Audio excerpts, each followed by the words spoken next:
আমাকে ছোটবেলায় যেভাবে স্নেহের কোলে লালন পালন করেছে, এইভাবে আমার মা বাপদের তোমার রহমতের কোলে লালন পালন করো।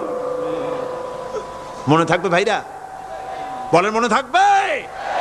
প্রত্যেক নামাজের পরে মা বাবার জন্য দোয়া করবেন, বেঁচে থাকুক আর মরে যাক, দোয়া করবেনই। মনে থাকবে? রব্বির হামহুমা কামা রাব্বায়ানি সগীরা। আবার পড়েন রব্বির হামহুমা কামা রাব্বায়ানি সগীরা। আল্লাহ পাক মায়ের মর্যাদা এত বাড়াইছেন, সাহাবী প্রশ্ন করেছে ইয়া রাসূলুল্লাহ খেদমত করব কার? হুজুর বলেন তোমার মায়ের, তারপরে কার? তোমার মায়ের, তারপরে কার? তোমার মায়ের, তারপরে কার? তোমার পিতার।